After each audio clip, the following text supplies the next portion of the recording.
quer falar? Eles são presos, o problema é que eles são em pequeno número. Não, mas eles não são presos. Se a gente for olhar na Tem porcentagem de... Tem 5 que foram presos semana passada. Mas já estão fora. Aí você tem que fazer a Constituição no país de novo. Então, mas a realidade é que eles já estão fora, eles não ficam na cadeia. Então vamos fazer as leis de novo. A gente não tem esse poder. Não é as leis, é o acesso só porque eles têm advogados. Mas né? é ótimo que seja assim. Mas os outros... Então nós temos que estender o direito à defesa a toda a população, tem que ser equânime. Né? A gente tem que ter equidade na distribuição de justiça. Deixa eu fazer uma pergunta bem popular aqui a respeito disso. Tudo bem, há objetivos maiores a serem atingidos a médio prazo, a longo prazo, melhorar os presídios, investir nas polícias, investir na população, na questão social e tal. Mas o que o povo pergunta é o seguinte, tá bom, mas o sujeito prende agora, o sujeito comete um crime, me assalta, bate ou me mata, e se não prende, vai fazer o quê? Pergunta que pode estar na cabeça do espectador lá do outro lado. O que a senhora pode dizer? Eu acho assim, alguns tipos de crimes, de fato, eu não estou defendendo que todos têm que ser soltos, só que a gente pegar, como eu disse, o anuário diz, por exemplo, se você pegar os presos por homicídio, não chegam a 10% no Brasil. Os que respondem estão condenados por homicídio, não chegam. Eu sou péssima em decorar números, a gente pode depois olhar no anuário, não chega a 10%. 80% da população prisional está presa por crime contra o patrimônio e, sobretudo, a lei de entorpecentes. Então a senhora defende penas alternativas, é isso? Eu acho que tinha que haver, primeiro, eu acho que tinha que haver uma política de desencarceramento. Eu acho que a gente tem que pensar o seguinte, se a gente pensa que aquele indivíduo, nós queremos que ele ainda sirva socialmente, que ele ainda seja útil, digamos assim, para a sociedade, a gente tem que evitar que ele vá para a prisão. Porque se ele for encarcerado, as possibilidades de que ele volte, que ele venha a ser útil, trabalho, etc., elas são muito menores do que quando ele foi para a prisão. Professor? Eu acho que a gente não é questão, essa frase prende mal, eu acho que a gente prende quem dá para prender, o que é possível prender. Quer dizer, acho que esse é um problema e qualquer sistema de justiça criminal no mundo é assim, prende o que dá. Acho que o sentido é mais a manutenção do preso. Eu acho que você... A recuperação. A recuperação... mais em condição da prisão do que provavelmente da quantidade. Olha, eu vou trazer mais notícias. Recuperação, esquece, não vai dar certo. Isso que eu ia perguntar, a reabilitação não vai dar certo isso. Não é para isso que o sistema penitenciário serve como primeiro objetivo. Ele vai sofrer, o preso cometeu um ilícito que, né, segundo o juiz, justifica que ele lá esteja. Isso significa um custo para a sociedade, a conta é pesada para ele, tem todos os problemas de direitos que precisam ser, obviamente, monitorados de perto. Se o Brasil quer, eu estava falando um pouco antes nesse debate, que nós temos uma posição muito estranha. Nós somos um país muito rico e muito violento.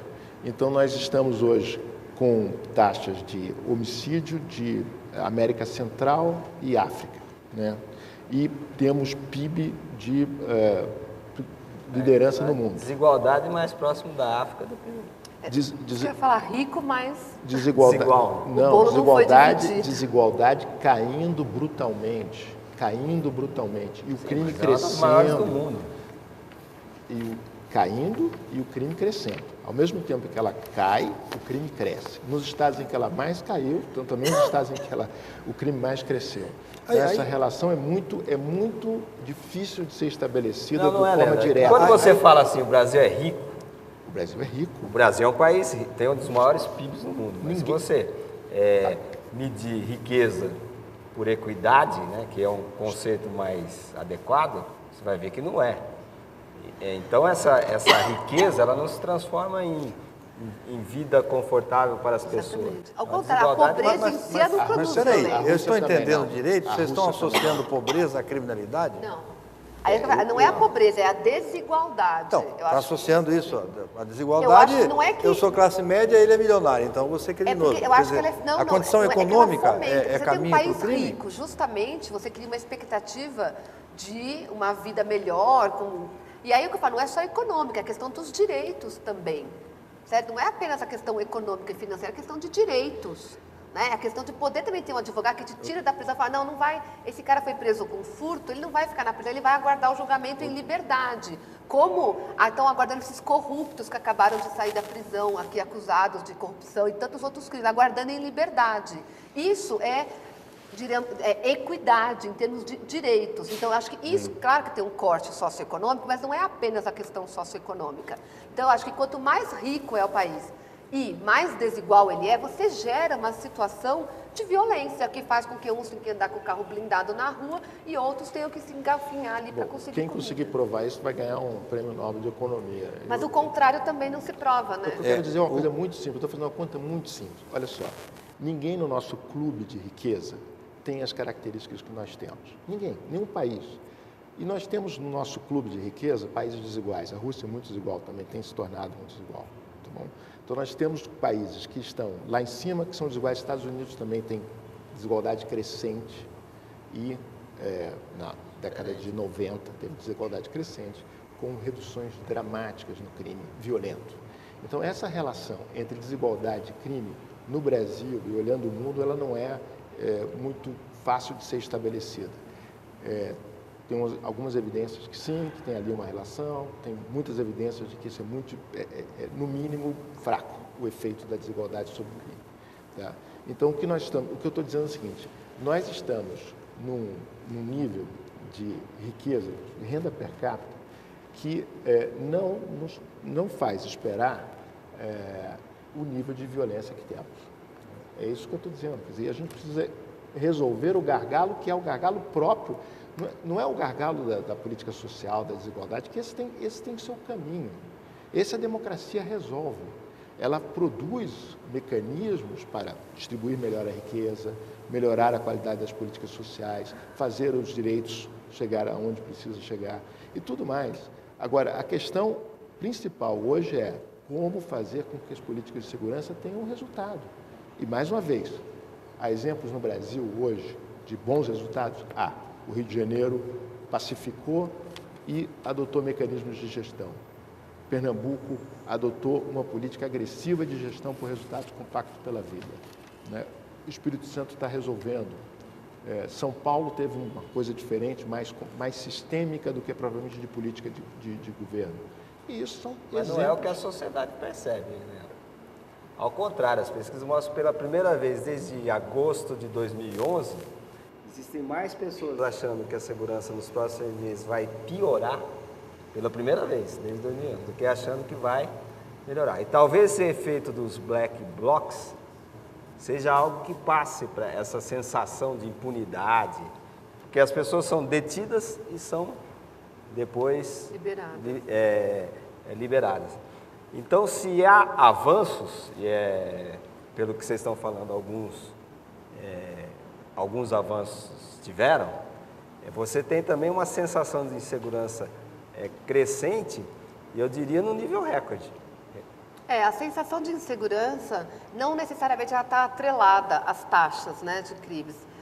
Tanto que se a gente for medir, digamos, a sensação de insegurança a partir de variáveis como variáveis socioeconômicas, a região onde a pessoa reside, etc., a gente vai ver que há uma certa inversão. Geralmente, as pessoas que sentem mais medo, se sentem mais inseguras, são aquelas que residem em bairros onde as taxas de crime são muito menores, né? São bairros de classe média alta, que são muito mais policiados, tem iluminação, tem uma infraestrutura absolutamente adequada, e as taxas de crimes, por exemplo, em Moema, as taxas de crimes são de Suíça, certo? As taxas de homicídio, de outros... Pouca gente lá, relativamente. Mas se você for fizer uma pesquisa sobre a questão da insegurança, certamente vai ser alta, né? E se você for, pelo contrário, pegar um bairro periférico, que tem taxas de homicídio e de outros muito maiores, é muito provável que a sensação de insegurança nessa região ela seja muito mais baixa. Então, a sensação de insegurança, ela é óbvio que ela está atrelada àquilo às percepções, né? Mas ela também é alimentada por uma questão assim, muito difusa do aumento do medo, que a mídia tem papel nisso, né? Então, por exemplo, você pega um homicídio, um crime, digamos, que é bárbaro, que envolve criança, e você faz um espetáculo em cima daquilo, e como se aquilo como se aquilo ocorresse a qualquer momento, mas na verdade são crimes que, ainda bem que são exceções, são crimes Deixa eu fazer uma pergunta aqui popular, tá? Tem que prender os black blocs? Não vale demorar muito. Eu acho que não tem que prender. A prisão, para mim, tem que ser restrita a alguns perfis que, de fato, a gente pega. Aquela pessoa, se ela for posta em sociedade, ela é uma ameaça. Então, na minha concepção, a prisão tem que estar restrita a esse perfil de indivíduo. Eu não acho que é o caso dos black blocs. Eu acho que. Mas a pessoa sai na rua quebrando tudo e. Então. Há quem diga, obviamente, que isso aí seria caso para penas alternativas, pesadas ou não, né? Penas alternativas pesadas. Porque Nesse pesado caso, ou não, nesse- toma o dinheiro deles. Nesse caso, fica qual pesado. seria a pena alternativa? Obrigar o Black Toma Bloc o dinheiro a deles. assistir a O missa? bolso dói. Bom, Mas aí seria, pode até parecer, mas não seria, eu sei, os black blocs, embora não seja a minha área, e aqui é só, digamos, uma avaliação bem de longe, eu acho que eles expressam uma coisa que eu acho absolutamente, eu discordo completamente da forma dessa manifestação violenta, etc. Mas será que eles não estão querendo dizer alguma coisa Mas que fala não de se outro jeito. suporta mais esse país que a gente vive? Porque não adianta às vezes falar de outro, a gente está tentando falar de outro jeito, desde meados da década de 80. Eu acho que a sua fala. pergunta mostra bem a complexidade que esse debate tem. E a questão é a seguinte, não existe esse botão, eu quero prender aquele, não quero prender esse. Infrator que cometeu crime, depredou, agrediu, atacou uma autoridade policial, no caso aí do que aconteceu, tem que cumprir a pena determinada pelo juiz. Se o juiz diz que não é pena de prisão, não vai ser, não tem jeito. Isso, Quer dizer, isso, mas é que- acabou. Agora, a falha a gente não conseguir, a polícia não conseguir indiciar, o Ministério Público não conseguir fazer a denúncia e o juiz julgar de forma política. Isso são anomalias do sistema, mas a gente ainda está lutando aqui com a dificuldade de gerar esses inquéritos. Eu acho que esses inquéritos precisam acontecer. Eles não estão em número suficiente. Na Inglaterra tem quase 1.000 e poucos ainda cumprindo pena por conta dos riots de 2011. Então, eu acho que isso é uma resposta de um país democrático. Incendiar, atacar policiais, depredar, isso está tipificado no Código Penal. Então, aqui se aplica E o policial que atirou no coração do menino? Está tipificado no Código Penal, encarcera o indivíduo Mas que ele não cometeu um tá homicídio. encarcerado. Mas deve, tem que, O precisa. policial, aquele que disse que foi sem querer, foi um homicídio culposo, ele está solto, né? Ele foi- Mas existe a lei, existe o contraditório, existe a dúvida, existe o processo que a justiça determina. Então, veja, o que eu acho, assim, até respondendo a sua questão, eu acho que esse sentimento de injustiça, de impunidade diante, sobretudo das instituições, né, do Estado, é que acabam dando, assim, alimentando esse tipo de reação, como os black blocs, e de uma outra perspectiva também como grupos como o PCC. Isso não faz nenhum sentido. Os black blocs são um grupo que se dedica à violência política instrumental, estão surfando do ponto de vista do baixo custo que o nosso sistema de justiça criminal é capaz de impor a qualquer transgressor, seja ele político, seja ele um policial, seja ele um criminoso organizado. O que nós estamos lidando nesse país é com a dificuldade de impor um Estado de Direito naquilo que é mais fundamental, a segurança pública. Nós não conseguimos condenar pessoas que são criminosos e que estão aí, na rua, livres, praticando crimes dessa magnitude.